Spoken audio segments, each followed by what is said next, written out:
Alors pour la petite histoire, cette vidéo, elle fait suite à un post LinkedIn que j'ai fait, et suite à la sortie de ce livre d'Alex Hormozy qui est sorti dimanche dernier. Je tourne cette vidéo, on est en août 2023. Donc ce livre, il est sorti le dimanche, donc je l'ai acheté le dimanche matin, il était aux alentours de 11 h, et le mardi, j'avais déjà lu entièrement le livre, j'avais déjà compris le livre, j'avais déjà pris des notes sur le livre, et j'avais déjà commencé à appliquer les techniques qui me paraissaient les plus pertinentes de ce livre. Donc j'ai décidé du coup, suite au succès, on va dire, du post LinkedIn, je me suis dit que j'allais tourner une vidéo pour vous décortiquer finalement toutes les étapes du process que j'ai suivi pour arriver à ce résultat. Donc on est parti, la première étape du process, et c'est une des plus importantes, c'est la sélection. Pourquoi est-ce que j'ai choisi ce livre-là? Alors ce livre-là, je l'ai choisi parce que actuellement, en ce moment, je suis sur un projet d'apprentissage qui consiste à apprendre à vendre. Je suis très nul en vente, et du coup, j'apprends à vendre. Donc je choisis des ressources qui vont que dans ce sens-là en ce moment. En fait, j'ai un board d'apprentissage, je vais vous montrer ça tout de suite. Alors en fait, voilà comment je fonctionne. Si vous voulez, j'ai un board d'apprentissage. Donc c'est-à-dire que c'est un gros tableau, une sorte de Trello finalement, on peut voir ça comme ça, sur tous les sujets d'apprentissage qui me concernent. Donc il y a certains sujets que je trouve intéressants, il y a certains sujets que j'ai décidé d'apprendre, il y a certains sujets que j'apprends actuellement, il y a certains sujets que j'ai déjà appris, il y a certains sujets que je considère comme étant déjà maîtrisés. Donc déjà, j'ai une vue globale finalement de tous les sujets d'apprentissage, toutes les choses que j'aimerais apprendre un jour ou que j'ai déjà apprises. Ça me donne déjà cette vision globale. Et là, en ce moment, il se trouve que j'ai ce sujet-là d'apprentissage qui est apprendre à vendre. Alors, là, je vais mettre toutes les ressources finalement que je vais consommer, que je vais vouloir consommer pour apprendre cette compétence-là et monter en compétence justement sur la vente. Et là, il se trouve que ce livre-là, il tombait à pic finalement, étant donné que c'était mon sujet d'apprentissage du moment, le fait d'apprendre à vendre. Je l'ai ajouté ici et j'ai décidé du coup de me plonger dedans. Donc c'est vraiment comme ça que je sélectionne et que je filtre en fait les livres ou bien les formations que je veux suivre. C'est que ça correspond à un projet d'apprentissage que j'ai et que je suis en train d'apprendre actuellement. Donc là, typiquement, c'était le cas. La deuxième étape, c'est l'étape de préparation. Ce que j'ai l'habitude de faire avant de consommer un contenu ou bien lire un livre, c'est que je prépare la structure globale du livre. J'essaie d'avoir une vision globale de ce livre-là et des connaissances qu'il va y avoir à l'intérieur. Donc là, typiquement, ce que j'avais fait pour ce livre-là, la veille, il y avait justement un événement de lancement, donc une conférence en ligne de présentation, on va dire, de ce livre-là. Donc ce que j'ai fait, c'est que je suis allé sur YouTube, j'ai tapé le nom de l'auteur. Donc j'ai pas suivi la conférence en ligne en direct parce que ça m'aurait pris beaucoup trop de temps, que le rythme d'une conférence en direct, il est assez lent finalement. Donc ce que j'ai fait, c'est que je suis allé voir le replay une fois qu'il a été terminé. Alors lequel est-ce que c'est? Ok, on va aller sur... Ok, c'est celui-là. Du coup, on a le replay du live. Donc voilà ce que j'avais fait. Ça, c'était la veille au soir. Donc la veille au soir de lire le livre, je suis allé sur ce replay-là. Je l'ai mis en x2 et j'ai parcouru le plus vite possible ce replay. Donc moi, ça m'a pris entre, on va dire, 15-20 minutes pour ça, et j'avançais comme ça, donc je parcourais assez rapidement, j'essayais de voir les slides, dès qu'il y a une slide qui ne m'intéressait pas, ou bien qui n'était pas vraiment sur le livre, vous voyez, surtout au début des conférences en ligne, etc., il y a souvent des moments de blanc, ou bien juste des moments où il parle de son entreprise, etc. Ça m'intéressait pas, ce qui m'intéressait, c'était vraiment le livre, qu'est-ce qu'il y avait dans ce livre. Donc par exemple, là, quand il lisait des passages, ou bien quand il parlait des différents chapitres, et à quoi est-ce que ces chapitres-là allaient servir, quand il montrait des schémas comme ça, qui étaient vraiment du contenu pur, là, ça m'intéressait. Et là, je sentais que ça me préparait vraiment au livre. Donc j'ai fait ça pendant 15-20 minutes, et ensuite, j'ai dormi dessus, en fait. Ça, c'est pas du tout obligatoire, mais moi personnellement j'aime bien le faire parce que ça me permet pendant la nuit du coup de laisser finalement mon cerveau faire des nouvelles connexions, des connexions neuronales, des schémas neuronaux qui sont nouveaux et qui vont me préparer justement à lire ce livre. Et du coup comme ça, quand j'arrive sur le livre le lendemain, en fait je pars pas de quelque chose de complètement nouveau et dans l'inconnu, j'ai l'impression d'avoir déjà vu certaines choses, déjà entendu certaines choses, déjà compris certaines choses, et ça m'aide grandement. Ensuite, troisième étape, ce que j'ai fait, c'est que là, vraiment, on rentre dans le vif. Donc, j'ai lu le livre. Alors, comment est-ce que je m'y prends pour lire le livre? La première chose, c'est que je vais me mettre dans un état de concentration maximale, ce qu'on appelle le flow. Il y a 6 critères pour rentrer dans le flow. Le premier critère, c'est de se détendre. Donc, se détendre, on détend les épaules. Je respire profondément pendant 2 à 3 minutes, voire 5 minutes, si possible, pour vraiment, ce qu'on appelle baisser les fréquences cérébrales de mon cerveau, ralentir un petit peu le rythme et me sentir détendu. Parce que la concentration, c'est le fait d'être détendu, c'est pas le fait d'être tendu. Je rentre dans cet état de concentration-là. Donc ça, c'est le premier critère pour rentrer dans le flow. Le deuxième critère, c'est de se fixer un objectif qui soit ambitieux et réalisable. Donc là, typiquement, moi, je m'étais dit, ok, il faudrait qu'en 4-5 heures, j'ai terminé ce livre-là. Et ça, justement, ça m'a mis cette ambition, cet objectif-là que je vais chercher à atteindre, et ça a enlevé aussi une sorte de procrastination, ça a créé de la stimulation pour mon cerveau, et ça m'a vraiment donné envie de plonger dedans, et c'est ce que je fais pour chacun des contenus que je consomme. Troisième chose, j'ai utilisé du bruit blanc. Donc le bruit blanc, c'est un bruit qui est constant, que vous mettez dans les oreilles, c'est pour vous mettre dans une sorte de bulle en fait. Je me mets dans une bulle, je me sens bien, j'entends rien de ce qui se passe autour de moi, et je me sens vraiment plongé dans le livre. Quatrième chose, j'ai travaillé avec des pauses régulières. Donc j'ai travaillé avec un rythme de Pomodoro, donc 25 minutes, 5 minutes. Donc 25 minutes minutes de lecture, 5 minutes de pause, 25 minutes de lecture, 5 minutes de pause, etc., jusqu'à arriver à la fin du livre. Et ce qui est important pour moi, c'est que pendant les 5 minutes de pause, en fait, je fais une vraie pause. Donc pendant les 5 minutes, je ne sors ni mon téléphone, ni je regarde les réseaux sociaux, ni je vais aller répondre à des mails, etc. En fait, il faut que pendant ces 5 minutes-là, je sois complètement déconnecté et que je laisse en fait mon cerveau récupérer. Parce que si pendant ces 5 minutes-là, je vais sortir mon téléphone, je vais regarder mes mails, je vais faire certaines choses qui me demandent de l'attention, ces 5 minutes de pause ne servent plus à rien. Donc c'est pour ça que pendant ces 5 minutes-là, je ne fais rien du tout en fait. Je vais me lever, je vais m'étirer, je vais boire de l'eau, je vais marcher un petit peu, je vais regarder par la fenêtre, etc. Et ça me permet de laisser mon cerveau se reposer. En même temps, il va créer aussi des connexions neuronales parce que ce qui vient de consommer, en fait, c'est à ce moment-là qui va faire des liens avec des choses que je connais déjà. C'est comme le sport finalement.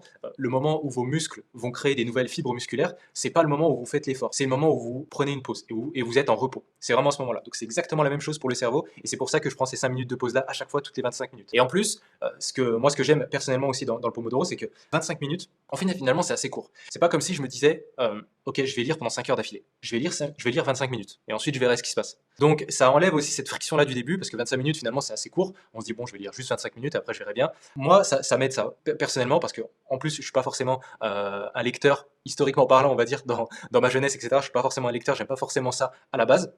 Mais ça m'a aussi réconcilié avec la lecture. Le fait de, en fait, réduire un maximum cette barrière à l'entrée là pour lire. Et aussi le fait de me dire, bah finalement, à la fin de la journée, j'aurai terminé le livre. Alors qu'il fait 450 pages, 500 pages, alors que d'autres personnes prendront peut-être un mois, 2 mois, 3 mois à le lire en lisant 10-15 minutes par jour. Donc ça, personnellement, moi, ça me motive plus le fait de me dire que je vais pouvoir terminer rapidement. Ça dépend des personnes, mais moi personnellement, c'est un des facteurs de motivation. Ok, alors là, je viens de me rendre compte en vous parlant, cette vidéo est pas scriptée ou quoi, du coup, je vous parle assez naturellement. Et là, je me suis souvenu du fait que en fait, j'ai vu là-dessus sur une slide justement par rapport au flow. Donc, je vais vous montrer ça tout de suite, comme ça sera plus clair. Donc, parmi les choses qu'on n'a pas forcément citées et que j'ai oublié de citer, zéro distraction. Bon, ça pour moi, c'est la base, mais c'est aussi ce que j'ai fait ici. Donc, mon téléphone, il était soit en mode avion, soit éteint, et je ne fais rien du tout en fait. Je ne fais rien d'autre si ce n'est lire. Donc, il y a zéro distraction, il n'y a aucune chose en fait qui peut m'interrompre. Je suis enfermé aussi dans mon bureau et comme ça, je suis dans ma bulle encore une fois. Donc, zéro distraction, cohérence cardiaque, je vous en ai déjà parlé, c'est la respiration. Une seule tâche, donc je suis concentré sur une seule chose. Mon objectif, c'est de finir le livre. Là, pour l'instant, mon objectif, c'est de finir le livre et c'est comme ça, c'est ça qui me permet d'avancer le plus vite possible. Là, pour l'instant, je m'étais même pas préoccupé du fait de prendre des notes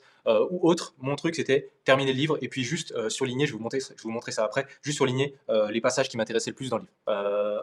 Challenge tout juste réalisable, donc ça je vous en ai déjà parlé, le bruit blanc je vous en ai déjà parlé, et le Pomodoro je vous en ai déjà parlé. Donc voilà ces critères, et ça me permet de rentrer dans mon état de concentration maximale et pouvoir avancer le plus vite possible. Ce qu'il faut savoir, c'est que quand on rentre dans cet état-là, dans l'état de flow, et ça il y a pas mal d'experts qui en parlent, vous pouvez trouver des TEDx là-dessus, vous pouvez trouver des livres entiers là-dessus, sur le fait que quand vous êtes concentré, et si vous atteignez justement cet état-là de flow, vous entrez dans un mode où vous pouvez apprendre 4 à 5 fois plus rapidement. Donc votre productivité explose, votre capacité à apprendre explose, etc. Parce que vous êtes focus à 100%. Donc ça, c'est la première chose que j'ai faite, entrer dans un état de concentration maximale. Ensuite, j'ai utilisé ce qu'on appelle des méthodes de lecture efficace. Alors parmi ces méthodes-là, je vais vous montrer ça, c'est le fait que je ne sois pas trop près du livre. Donc là, qu'est-ce que je fais? En fait, je fais en sorte d'avoir un support en dessous de mon livre, pour non plus pas avoir trop mal à la nuque. Donc j'ai mon livre comme ça qui est un peu penché, chose pour le caler ici. Et ensuite, je vais utiliser un guide visuel. Donc moi, j'utilise le guide visuel, c'est surtout pour guider mes yeux du coup, pour pas qu'il y ait trop de saccades et surtout pour pouvoir mettre un bon rythme de lecture. Ok, donc là, je fais passer juste le guide sous les lignes, et dès qu'il y a quelque chose qui m'intéressait, hop, j'utilise Apple Pencil, étant donné que je suis sur iPad. Alors j'interromps cette vidéo juste quelques petites secondes pour vous dire que pendant que j'étais en train de monter cette vidéo-là, en parlant d'outils, j'ai préparé ce que j'appelle ma boîte à outils. Donc c'est tous les outils finalement que j'utilise pour apprendre 10 fois mieux. Dans cette boîte à outils-là, vous allez trouver toutes les applications, tous les outils, tous les supports, tous les sites, toutes les plateformes que j'utilise pour améliorer justement ma méthode, ma façon d'apprendre. Vous allez trouver des applications pour ce qui est de la recherche, pour la prise de notes, pour la consommation, pour la concentration, pour la mémorisation, etc. Je vous laisserai aller voir ça. Je vais vous mettre le lien dans la description de la vidéo et comme ça vous pourrez vous servir de cette liste-là pour vous aussi utiliser les mêmes outils que moi pour apprendre efficacement. Je peux le surligner ici. Et dès qu'il y a quelque chose qui m'intéressait, hop, j'utilise Apple Pencil, étant donné que je suis sur iPad, je peux le surligner ici. Si je suis pas sur un iPad, si je suis sur un livre physique typiquement, en fait, je vais utiliser directement un surligneur. Et de temps en temps, je vais surligner certaines choses. Vraiment quelque chose d'important à noter, que j'ai remarqué, il y a beaucoup de personnes qui surlignent beaucoup de choses, qui notent beaucoup de choses, et qui s'arrêtent en fait, qui s'arrêtent beaucoup. Moi, personnellement, je n'aime pas forcément trop m'arrêter. Je fais en sorte de surligner un minimum de choses. Parce que sinon, en fait, ça casse mon rythme. Ça casse mon rythme de lecture, et du coup, mon objectif de finir le livre en 4-5 heures, il va être largement dépassé. Donc, ce que je vais faire, c'est que je fais en sorte que ça me prenne vraiment pas beaucoup de temps pour surligner certaines choses. Ok, et j'essaie de surligner un minimum de choses. Là, typiquement, hop, je fais ça. Là aussi, ce que j'ai fait, c'est que certains passages, donc là, typiquement, on voit qu'ici, et surtout, j'ai remarqué que c'était le cas au début de chaque chapitre quasiment, la première partie de chacun des nouveaux chapitres, c'était ça, c'était du storytelling. Là, on voit, il dit mars 2017, voilà ce qui se passe, je discute avec un tel, etc. etc. Hop, je sens que c'est du storytelling, donc là, j'ai pas du tout lu avec la même intensité et avec la même attention que je lisais le reste du livre. Là, pour moi, c'est du storytelling, il parle un peu de sa vie, ok, ça peut être intéressant, ça peut être des histoires intéressantes, etc., etc. Mais moi, personnellement, je considère que je vais pas mettre autant d'attention là-dessus que sur le reste. Donc là, soit certains passages, je les ai complètement passés en fait, et je les ai skippés, je les ai pas du tout lus. Donc c'était entre 5-10 pages parfois. Ça permet de bien avancer dans le livre. Ou bien je lisais en diagonale. Si je sentais que l'histoire, vraiment, ça me concernait, c'était proche de ce que je vivais par exemple, ok, je vais lire en diagonale, je vais lire certaines phrases, etc., etc. Mais encore une fois, pas du tout avec la même vitesse, pas du tout avec la même attention que le reste du livre. Donc l'idée vraiment à retenir ici, et c'est ce que je fais pour chacun des livres, c'est que j'adapte ma vitesse et mon attention en fonction du contenu. J'ai une sorte de boîte à vitesse en fait. Donc je vais vous montrer du coup, j'ai encore une fois du contenu là-dessus sur lequel on travaille avec mes clients. Je vous montre ça, comme ça ce sera plus visuel et plus clair. L'idée c'est vraiment la suivante, on va dire que j'ai 4 à 5 vitesses sur ma boîte à vitesse de lecture ou de consommation de contenu de manière générale. Si la chose que je suis en train de dire c'est très intéressant ou bien c'est très complexe ou bien c'est vraiment du game changer pour moi, là je suis dans ma première vitesse. Je suis en première, c'est comme si j'étais sur un chemin de campagne on va dire et je veux vraiment profiter de la vue et savourer limite chacun des mots et chacune des notions qui est citée. Mais je ne vais pas faire ça pour tout le livre. La deuxième vitesse, là où je sens que c'est juste intéressant, utile, ok, j'accélère un petit peu, je ne vais pas aussi lentement que si j'étais dans quelque chose de très intéressant ou bien très complexe ou bien qui me fait vraiment méditer, etc. Une fois que je tombe sur des choses qui sont peu pertinentes, je vais passer en troisième vitesse. Donc là, typiquement, si je suis du storytelling, là, ça peut être du storytelling qui est intéressant. Okay, du storytelling intéressant, je vais être en troisième vitesse moi personnellement. Et quatrième vitesse, je suis pas intéressé. Donc là, par exemple, il raconte une histoire, je sens que ça me concerne vraiment pas, je skip. Et ça, je le fais de manière sans aucun sentiment de culpabilité. Même si il y a beaucoup de personnes qui vont dire que voilà, je respecte pas les livres. En fait, la lecture c'est pas ça. Il faut tout lire du début à la fin, etc. C'est pas du tout comme ça que je vois la connaissance. C'est pas du tout comme ça que je vois un livre. En fait, plus vous êtes excessif dans le fait de respecter un livre, plus vous êtes excessif dans le fait de ne pas respecter votre temps, votre énergie, votre attention. Parce qu'en fait, accorder beaucoup d'attention sur des choses qui n'ont pas forcément beaucoup d'intérêt, c'est ne pas respecter mon temps, c'est ne pas respecter mon attention et c'est ne pas respecter mon énergie. Et ça, je préfère skipper des passages que je considère comme étant pas forcément pertinents, plutôt que de respecter religieusement chacun des mots du livre. Et enfin, les retours en arrière, ça je l'ai fait peut-être 3 à 4 fois sur ce livre-là, où je suis revenu en arrière sur des choses que je voulais revoir, où j'étais pas sûr d'avoir compris, etc. Du coup, je me suis permis de le faire 2-3 fois. Voilà, ça se compte sur les doigts d'une main. Et c'est vraiment cette boîte à vitesse-là aussi qui vous permet d'aller très vite. Donc surtout cette boîte à vitesse qui m'a permis d'aller vite, et le guide visuel pour pouvoir guider mes yeux et donner un bon rythme de lecture, et rester focus. Donc au bout de 5h30 ou 6h, je me souviens plus exactement combien est-ce que ça m'a pris, j'ai fait ça en 2 fois en fait. J'ai fait ça, j'ai pris 2 heures le matin, et j'ai pris aussi un moment l'après-midi. Donc ça m'a pris en gros une grosse demi-journée, on va dire. Donc au bout de 5h30, 6h, j'avais fini la phase lecture et la phase surlignage. Et c'est là que, pour moi, une des phases les plus importantes intervient, c'est que je vais pas m'arrêter là. Je vais surtout pas m'arrêter là. Je considère pas encore que j'ai terminé le livre, que je l'ai assimilé et qu'il m'a servi à quelque chose. Parce que pour l'instant, toute l'énergie que j'ai mise dans ce livre-là, dans le fait de lire, ça m'a encore rien apporté. Si ce n'est certaines prises de conscience, mais c'est pas du tout suffisant pour les 5h30, 6 heures que j'ai mis d'attention et d'énergie sur ce livre. Du coup, ça nous amène à la quatrième étape, la phase de prise de notes et d'assimilation. Il faut que cette connaissance-là, il faut que je la maîtrise en fait. Il ne faut pas que si je parle de ce livre-là à une personne ou bien si je veux l'appliquer, il ne faut pas que ce soit un copier-coller, il ne faut pas que ce soit juste de l'application bête et méchante de la chose, il faut qu'en fait cette connaissance-là, je l'assimile. Si je l'apprends, il faut que je maîtrise cette chose-là. Donc pour ça, pour moi, le plus important, c'est que je prenne des notes qui soient visuelles et efficaces. Alors pour ça, comment est-ce que j'ai fait en fait D'abord, il y a un premier mécanisme. Donc ce livre, je l'ai lu du coup sur Kindle, et en fait, j'ai fait un lien entre Kindle, vous pouvez faire un lien entre votre application Kindle, une autre application qui s'appelle Readwise et votre Notion. Et du coup, ça va synchroniser en fait tous les passages que vous avez surlignés et ça va vous les mettre sur votre Notion. Donc là, typiquement, moi, ce que j'avais fait, hop, après, une fois que je suis là, je peux aller sur mon Notion et je peux rechercher du coup une page qui s'appelle Readwise que mon Notion va créer du coup automatiquement. Et là, en fait, j'ai tous les livres que j'ai lus, tous les passages surlignés de ces livres-là, qui sont extraits ici sur une seule page Notion. Donc ça me permet de gagner beaucoup de temps et surtout, ça va m'aider à prendre mes notes par la suite. Donc soit je peux revenir sur certains passages, sur les passages que je veux relire, ou soit et ça c'est l'idéal, ou soit je vais m'en servir pour prendre des vraies notes. Parce que là, pour moi, c'est pas suffisamment pertinent et je me suis pas suffisamment approprié la connaissance. Donc voilà, j'arrive ici et là, j'ai finalement tous les passages que j'ai surlignés du livre, qui sont à ma disposition et dont je vais pouvoir me servir pour prendre mes notes qui sont maintenant visuelles. Donc là, pour ce livre-là, il y a certaines fois où j'ai eu besoin de retourner sur le livre et voir en fait à quel endroit du livre que c'est surligné ça. Parce qu'en fonction du contexte, ça me permettrait aussi d'avoir plus de compréhension sur le passage en question. Donc ce que j'ai fait, c'est que j'avais aussi ouvert Kindle, mon PC. Voilà, donc j'avais ouvert le livre ici. Donc voilà comment j'ai fait. J'avais mon PC et j'avais aussi mon iPad ici pour prendre des notes. Ce que je faisais, c'est que, hop, on va prendre au début du livre. Là, je passais ici et en fait, donc sur mon iPad, moi j'ai l'habitude de soit prendre des notes soit sur l'iPad, soit sur papier. En fait, ça dépend de certains cas, ça dépend aussi de l'objectif que je veux avoir. Là, typiquement, je les ai pris sur iPad. Donc j'utilise une app qui s'appelle Notability, hop, qui ressemble à ça. J'ouvre ça, hop, j'ai créé une nouvelle note. Et en fait, là, l'idée, c'est que j'avais mon PC du coup ouvert avec les notes et les passages qui étaient surlignés, et du coup je passais là-dessus et je résumais ça en notes visuelles. Moi, ce que je fais, c'est ce que j'appelle les zip notes. En fait, les zip notes, c'est pour moi comment compresser l'information, comment compresser une énorme quantité d'informations là sur une seule feuille. Vous avez sur votre PC, pour envoyer par exemple un dossier de 100 Go, vous allez le compresser, vous allez faire un fichier zip. En fait, c'est la même chose que je fais avec les notes. Et pour ça, il y a plusieurs mécanismes qui permettent finalement de compresser l'information.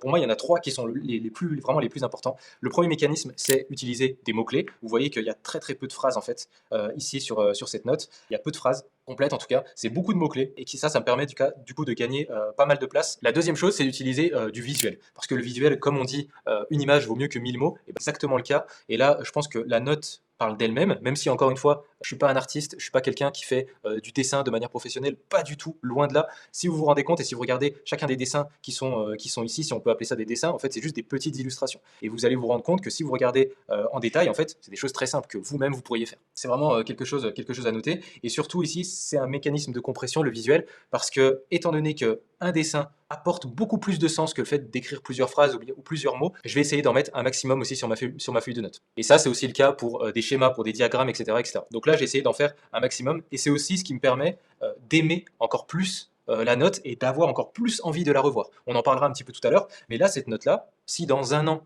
je repense à ce livre-là et j'aimerais revenir dessus, et ben en fait, je reviens sur cette note-là et j'aurais envie de revenir dessus. Et je pourrais très rapidement me remettre dans le bain et me remettre dans le contexte du livre juste avec cette note-là. Parce qu'elle est visuelle, parce qu'il y a des mots-clés, parce qu'elle est claire, etc., etc. Par rapport à des notes que j'aurais prises de manière linéaire sur Notion, ou bien sur mon application Notes, ou bien des notes que j'aurais écrites de manière classique. Ça, c'est des notes, typiquement, on n'a pas envie de revenir dessus, on n'a pas envie de les relire, parfois on n'arrive même pas à les relire, etc. Donc c'est pour ça que j'utilise une prise de notes qui est visuelle, ce que j'appelle les zip notes. Et enfin, le troisième mécanisme de compression, c'est la hiérarchie en fait. C'est mettre des informations en fait dans des conteneurs. Là, si vous vous rendez compte en fait, sur cette prise de notes là, il y a plusieurs conteneurs. Donc là, bien sûr, il y a le conteneur du titre. Là, il y a le conteneur du lead magnet.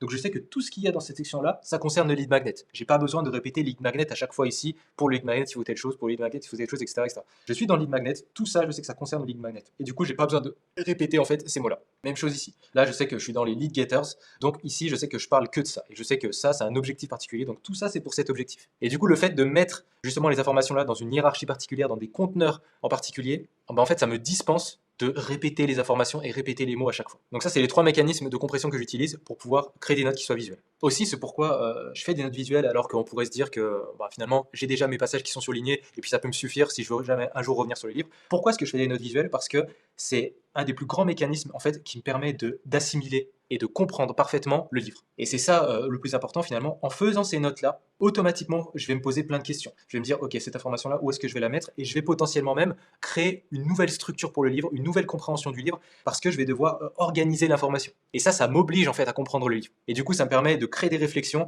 et c'est une des choses qui me permet vraiment, pour moi, de m'approprier le livre. Donc c'est pour ça que pour un contenu, un livre, une formation pour laquelle j'ai vraiment envie d'avoir une compréhension qui est profonde, automatiquement, je fais ce genre de notes. Aussi, pourquoi est-ce que finalement ces notes visuelles, c'est hyper important pour moi et qu'elles soient condensées, qu'elles soient agréables à revoir, c'est que je vois la connaissance comme une sorte de patrimoine en fait. J'ai investi du temps, j'ai investi 5 à 6 heures dans un livre, il faut vraiment que ça me serve limite toute ma vie. Il faudrait qu'à un moment donné, si j'ai besoin de cette connaissance-là, il faut qu'elle soit accessible rapidement. En fait, il ne faut pas que j'ai besoin de reconsommer le contenu. Il faut que ce livre-là, j'ai jamais besoin de le relire en fait. Si mes notes, elles sont suffisamment claires, suffisamment agréables à relire et suffisamment concises et suffisamment précises. Là, ce que ça me permet de faire, c'est d'ensuite, depuis mon PC, je peux être n'importe où, je peux être à n'importe quel moment, j'ai besoin de l'information, j'ai besoin de revoir ce livre-là. Le premier niveau, ce serait finalement de revoir en fait, les passages surlignés. Ça, ce serait le premier niveau.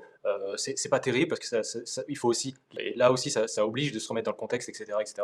Donc ça peut prendre du temps et aussi il faut trouver l'info. Vous n'avez pas une vision globale directement de la chose et l'info dont vous avez besoin directement. Ce que moi je fais, du coup, c'est que je peux être n'importe où et là je vais juste taper dans ma barre de recherche, je vais taper le nom du livre. Donc là il va faire la recherche pour moi et en 5 secondes en fait, il va me trouver ce dont j'ai besoin. Il va me trouver ma note, je vais sortir ma note et là je peux la relire. Donc là en quelques instants en fait, je peux revenir sur un contenu en particulier. Ok, ce mécanisme-là, j'avais oublié les 3 étapes, etc., etc. Et je peux revenir là-dessus. Si vraiment, et ça c'est très très rare, si vraiment j'ai besoin de relire le passage en particulier, bah en fait je retournerai directement sur le livre, mais ça c'est très très très rare, très très très rare. En tout cas, le livre, il y a 99% de chances que je ne le relirai pas. Par contre, le contenu, maintenant, je l'ai maîtrisé, il est disponible tout le temps et partout avec moi, et ça me permet d'y avoir accès en 5 secondes, et je peux tout de suite avoir l'info dont j'ai besoin. Donc voilà, un des gros avantages finalement d'avoir ce type de prise de notes-là, c'est vraiment un investissement qu'on fait. Imaginez en fait que pour n'importe quel livre que vous ayez lu, n'importe quelle formation que vous ayez suivie, vous pouvez taper dans votre barre de recherche, comme ça, juste le nom du livre ou le nom de la formation, et en fait ça vous sort ce type de prise de notes-là, que vous avez prise vous-même en plus.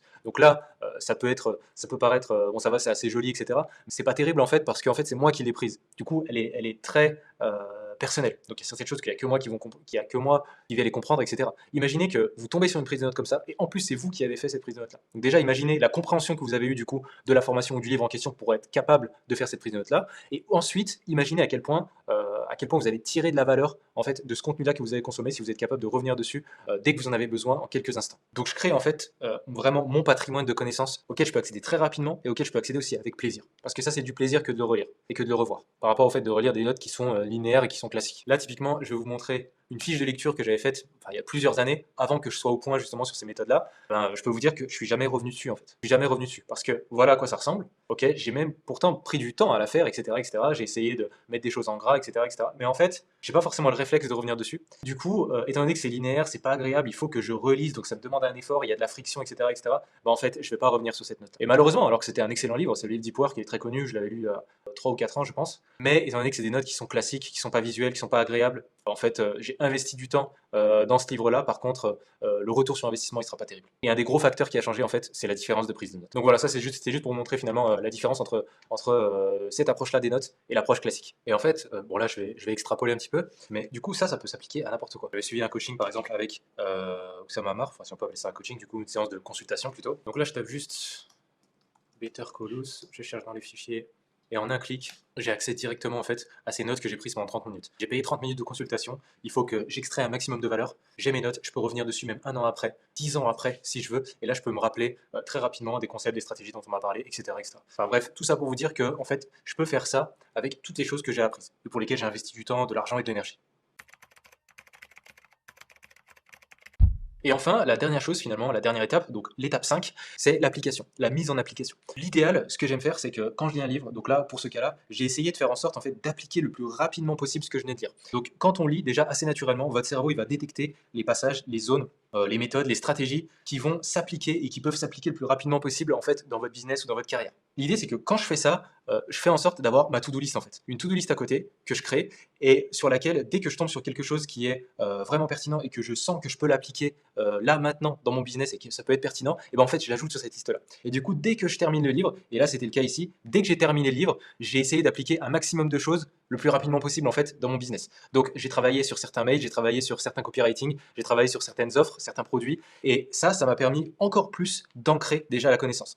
Pour moi, si je lis un livre et que je n'ai pas d'action derrière, là typiquement j'ai encore une fois, et je répète cette chose là parce que finalement c'est moi ce qui me fait tilter et c'est ce qui me donne le plus envie d'appliquer la chose derrière, c'est que j'ai investi beaucoup de temps et beaucoup d'énergie pour lire ce livre-là. J'ai investi beaucoup de temps et beaucoup d'énergie, 5 heures, 6 heures. Il faut que derrière, en fait, j'applique et qu'il y ait vraiment un impact et des résultats dans ma vie. Sinon, limite, cette connaissance-là, en fait, c'était juste de la distraction, c'était juste de la curiosité. Donc, dès que j'ai terminé le livre, j'ai essayé de mettre dans l'application un maximum. Bien entendu, j'ai pas eu encore tous les résultats que j'aurais voulu avoir grâce aux stratégies de ce livre-là, mais en 48 heures, j'ai déjà commencé à appliquer et commencé à avoir certains résultats. Et ça, c'est le plus important. L'idée, c'est qu'avec ce process-là, en fait, je passe le plus rapidement possible entre le moment où j'achète un livre, ou j'achète une formation ou autre, ou j'investis financièrement dans la chose et que je décide de la prendre au moment où ça a un impact en fait dans ma vie et dans ma carrière. Et c'est ce process-là qui me permet de passer de cette étape-là à l'autre le plus rapidement possible. Parce que finalement, c'est la finalité. La finalité, c'est l'application, c'est que ça serve à quelque chose. Donc là, typiquement, parmi les choses que j'ai essayé d'appliquer le plus rapidement possible, il y avait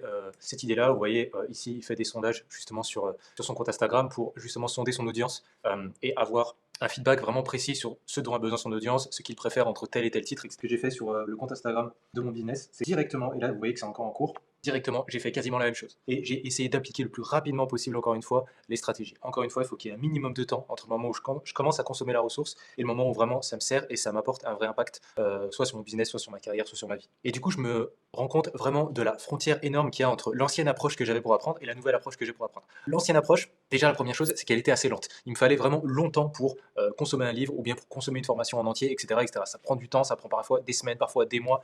Et pour beaucoup de contenu, ça termine jamais en fait parce que je terminais jamais ces livres-là ou bien je terminais jamais ces formations-là. Deuxième chose, c'est que je voyais le fait de consommer une ressource qui soit aussi conséquente qu'un livre ou qu'une formation comme quelque chose de lourd et quelque chose parfois de l'ordre de la corvée. C'est je le fais parce que j'en ai besoin et que je dois le faire. Le troisième problème que j'avais, c'était du coup pas de mise en application. Donc soit je lisais un livre et je l'appliquais pas, soit je suivais une formation et j'avais pas forcément le temps de mettre en place les stratégies, etc. Donc pas de mise en application, ça restait quelque chose de très théorique finalement. Je pouvais consommer cette ressource-là, mais je ressentais pas du tout le retour sur investissement dans ma vie et dans ma carrière. Quatrième chose, c'est que je ne pouvais pas réutiliser des connaissances que j'avais apprises. Donc j'avais pas forcément envie de revenir, comme je vous ai montré tout à l'heure, sur une feuille de notes qui était linéaire, qui était en noir et blanc, qui était potentiellement mal écrite, etc., etc. J'avais pas envie forcément de revenir dessus. Ça m'aurait pris en plus du temps de revenir dessus. Donc ça, c'était aussi un des problèmes que j'avais. Cinquième chose, c'est du coup, à cause de ces choses-là, en fait, j'avais l'impression de gaspiller mon temps, mon énergie et parfois même mon argent. J'investis très régulièrement dans des formations en ligne, dans des coachings, dans des consultings, dans des séminaires, etc., etc. Mais en fait, je me rendais compte que si ces choses-là, je peux pas les réutiliser et c'est juste en fait des prises de conscience que j'ai en direct, mais qu'ensuite je vais jamais relire mes notes, ou bien je vais jamais utiliser, ou bien je vais qu'utiliser 5% des stratégies qui sont proposées, etc. En fait, j'avais vraiment l'impression de gaspiller mon temps et mon énergie et mon argent dans ces connaissances-là qui se concluaient finalement juste par de la théorie et juste par le fait que ça me donnait bonne conscience d'apprendre quelque chose sur le coup. Mais par contre, j'avais une grosse frustration sur le fait que j'utilisais pas ça dans mon quotidien. Enfin, le dernier problème que j'avais, c'était qu'il y a tellement de choses que je peux apprendre, il y a tellement de choses, tellement d'opportunités, tellement de nouveaux concepts, de nouveaux livres qu'on me conseille, de nouvelles formations qu'on me conseille, de nouvelles compétences à acquérir, etc., etc., que j'étais frustré en fait. J'étais frustré de ne pas pouvoir apprendre ce que j'avais envie d'apprendre dans un temps raisonnable. Et du coup, le fait de passer à côté de quelque chose, en tout cas de ressentir cette impression-là, de passer à chaque fois à côté de quelque chose, de juste consommer en fait la surface d'un sujet ou d'un contenu, ça me frustrait énormément. Avec cette approche-là, voilà ce que je ressens aujourd'hui. D'abord, la première chose, c'est que, comme finalement le titre de cette vidéo l'indique, je peux consommer une ressource qui est conséquente. Un livre de 450 pages, c'est pas rien, surtout un livre de non-fiction, c'est pas comme un roman de 450 pages, dans une langue qui n'est pas ma langue maternelle, que j'ai pu lire, comprendre, prendre des notes, commencer à appliquer en l'espace de 48 heures, après la sortie du livre. J'étais sûrement l'un des premiers, en fait, dans le monde à avoir lu ce livre-là, à l'avoir déjà intégré, à avoir déjà pris des notes, à l'avoir résumé et à avoir commencé à appliquer les stratégies. Donc la vitesse, c'est une des choses qui caractérise finalement l'approche que j'ai actuellement. La deuxième chose, c'est le plaisir. Comme je vous l'avais dit, moi je suis à la base allergique à la lecture et au fait de lire. Cette approche-là, et surtout ce dont je vous ai parlé tout à l'heure, à savoir utiliser, avoir une boîte à vitesse en fait, pouvoir accélérer, ralentir sur des moments qui me plaisent pas trop, que je trouve intéressants, que je trouve moins intéressants, etc., etc. Et ben en fait ça me permet du coup de me focus que sur les choses qui ont le plus de valeur et ça m'apporte du plaisir. Et le fait aussi d'aller vite, ça m'apporte aussi du plaisir parce que je finis un chapitre, à chaque fois que vous finissez un chapitre, étant donné que vous le finissez assez rapidement finalement, et ben en fait ça sécrète de la dopamine et du coup j'ai envie encore de continuer et d'en avoir plus et d'en avoir plus et d'en avoir plus. Troisième chose qui caractérise finalement l'approche que j'ai actuellement, c'est la rentabilité et le retour sur investissement. Comme je vous l'ai dit, et encore une fois je le répète, on passe des heures en fait. Je passe des heures juste pour lire un livre ou bien juste pour terminer une formation, etc. Ces heures-là, il faut vraiment, moi je les vois comme vraiment un gros investissement. C'est un gros investissement parce que pendant ces heures-là, je travaille sur mon business, j'aurais pu faire encore d'autres choses, etc., etc. Il faut que ça me serve à quelque chose. Il faut qu'il y ait un retour sur investissement derrière. Quand je sais qu'avec mon approche actuelle, derrière, j'ai des actions ou bien je peux revenir très rapidement sur le contenu que j'ai consommé, il est tout de suite accessible, je l'ai bien compris, je peux le partager, je peux même l'enseigner, etc., etc.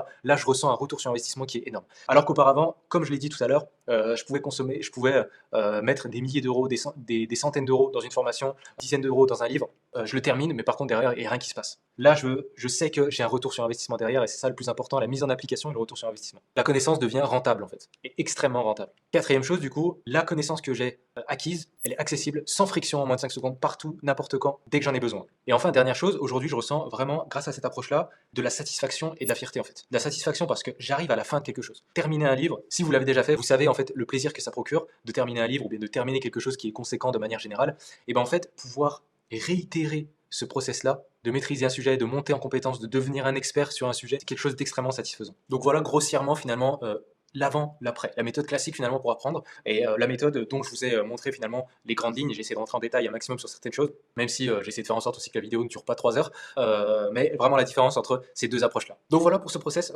j'ai essayé de vous montrer vraiment les différentes étapes que j'ai utilisées pour réaliser ça en 48 heures, et en fait ce qui est beau, ce que je vous encourage à faire, c'est déjà d'essayer de le faire bien entendu sur une première ressource, sur un livre par exemple de 200 pages ou autre. Déjà ça va vous permettre de vraiment de vous confronter à la chose et de ressentir à quel point ça va vous aider, et ça va vous aider vraiment à progresser et à décupler votre capacité à apprendre. Mais la grande force pour moi, c'est d'être capable de réitérer et de systématiser ce process-là. Et ça, du coup, c'est ce que je fais avec mes clients. Donc, je travaille avec 5 clients par mois que j'accompagne individuellement en fait à mettre en place ce système-là, faire en sorte en fait que ça fasse partie de vous. Vous êtes capable de faire ça, de le réitérer. Imaginez être capable de faire ça sur un livre, 2 livres, 3 livres peut-être par mois. Imaginez en fait à quelle vitesse et à quel niveau de profondeur votre expertise va arriver. Et ça, c'est quelque chose d'incroyable. Imaginez en fait l'avantage compétitif que vous allez avoir si vous êtes capable de monter en compétence aussi rapidement comme ça. Et surtout qu'on sait qu'aujourd'hui, comme le dit Alvin Toffler, les illettrés du 21e siècle ne sont pas ceux qui ne savent ni lire ni écrire, mais ceux qui ne savent pas apprendre. Donc c'est vraiment le challenge, on va dire, du 21e siècle qui va faire la différence entre ceux qui vont rester finalement dans la moyenne et ceux qui vont se différencier, aller dans l'excellence et devenir irremplaçables. C'est vraiment votre capacité à apprendre, votre capacité à vous adapter, votre capacité à monter en compétence et à devenir un expert. J'en profite pour vous parler de la Learning Letter. La Learning Letter, c'est le mail que j'écris chaque semaine avec ma meilleure plume aux insatiables du savoir. Je partage mes dernières découvertes, outils et méthodes pour apprendre efficacement. Si vous voulez recevoir la prochaine, c'est entièrement gratuit et le lien est en description. Voilà, donc si jamais c'est quelque chose qui vous intéresse que d'aller encore plus loin, creuser encore un peu ce sujet-là et surtout mettre en place en fait ce système-là dans votre quotidien et devenir un apprenant hors pair, l'idée c'est de décupler votre capacité à apprendre et surtout votre capacité à mettre en application et à faire en sorte que la connaissance ait un impact sur votre vie et votre carrière. J'espère que cette vidéo vous a plu, je vous dis à très bientôt.